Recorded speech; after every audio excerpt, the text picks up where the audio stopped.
Pablo Escobar was known as the King of Coke. He was one of Colombia's most renowned drug lords in the country's history.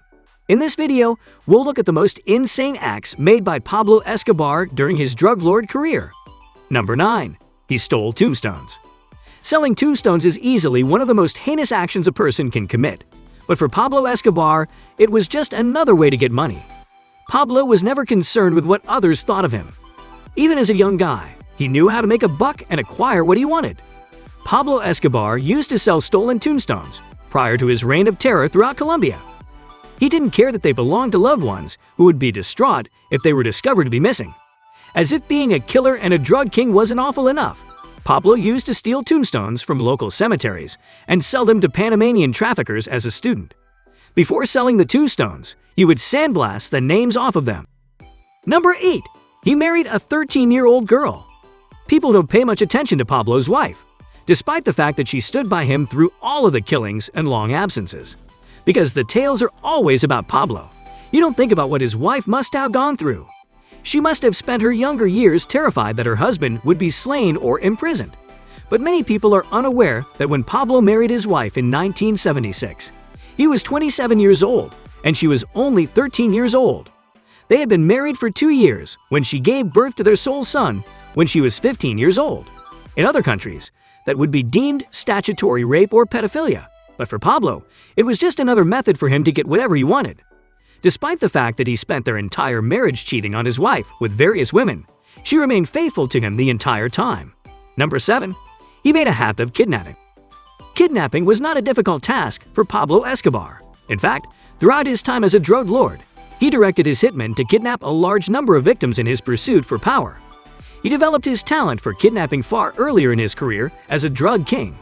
He had no moral compass, so if he could make a quick buck, he'd do whatever it took. Pablo Escobar worked as a robber and bodyguard in the early 1970s, prior to his reign in Colombia. He took everything he could in order to sell it, as he hoped to be a millionaire by the age of 22. He kidnapped and ransomed a Medellin CEO for $100,000 once. It would be insignificant in comparison to the vast money he would accumulate as a drug lord. However, in his younger days, he had no qualms about dabbling in kidnapping to ensure that his bank account grew. Number 6. He bribed police officials. It's hardly surprising that someone in Pablo Escobar's position would bribe officials. All powerful guys know how to do it. During his tenure as a drug lord, he'd attempted to do the same to government leaders.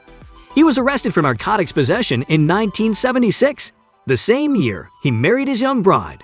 That day, luck was on his side because he was able to pay the police officers. The drug possession case collapsed around them as soon as the bribe was accepted. Pablo then became accustomed to bribing those around him. It worked to his advantage at times and not at others. But it worked so many times that it became a habit that he carried with him throughout his criminal career as a drug lord. Pablo discovered that cops would turn a blind eye for a small sum of money. Number 5. He believed in silver or lead. Pablo Escobar had a particular style of dealing with things. It was basically his way or the highway. If things didn't go his way, he did everything he could to make sure they did. When it came to anyone trying to ruin his fun or distract him from his job aspirations, he was intolerant. Pablo's strategy for dealing with authorities was plata o plomo, which translates as silver or lead. People either took the silver or risked getting the lead. If he got in trouble, he always sought to bribe officials, although it didn't always work. He would kill the officials if he couldn't bribe them. Throughout his career, he assassinated hundreds, if not thousands, of police officers who refused to be bribed. All of these officials were assassinated on instructions from Escobar, and all they were doing was carrying out their duties. Many families were destroyed because a wealthy individual was driven to become more wealthier and more powerful. Number 4. He had incredible influence. Pablo Escobar was a powerful guy for a reason, and his fortune grew swiftly because he controlled a large portion of the drug trade. He transported so many drugs that he frequently had to purchase larger planes merely to get them to the United States. He was responsible for bringing in 80% of the cocaine into the United States at the height of his drug trafficking career. This is why the DEA honed down on him, trying to apprehend him. Smuggling would nearly vanish if he were not in the picture. The 1980s were a huge decade for cocaine smuggling. It was a popular narcotic. 4 out of every 5 people inhaling a line of cocaine were most likely snorting from Pablo's supply. Because of his cocaine supply, Wall Street was able to trade as well as it did at the time. Number 3. He put his family through hell. When Pablo Escobar initially came to power, his family lived in luxury. They possessed a fortune that they would never be able to spend. Helicopters, a private zoo, a home, and $500,000 in Christmas gifts were all provided for his family. However, as the FBI got closer to apprehending Escobar, the rope began to tighten around his neck. His family's life became a lot less enjoyable once they began to flee. Officials had to travel from safe house to safe house as they sought for him. Despite having millions of wealth, they were starving to death while fleeing. They couldn't leave their house even if they had all the money in the world. Escobar was beginning to realize that being a drug lord wasn't what he had hoped for, and he regretted putting his family through the misery. Number 2. He was no Robin Hood. Many people try to give Pablo Escobar some credit because he frequently donated to the underprivileged, such as by founding schools or community organizations. Nonetheless, it was a prevalent misperception to regard Escobar as a genuine humanitarian. It's impossible to argue he cared for the poor when he was the one who detonated a car bomb in the middle of a public square. In his pursuit of just one individual, he didn't seem to care about all the innocent people he was about to slaughter. When it came to business, he was brutal, and he killed everybody who stood in his way. He used poor people as pawns to get what he wanted, and his donations were really attempts to satisfy the government and keep him from being extradited.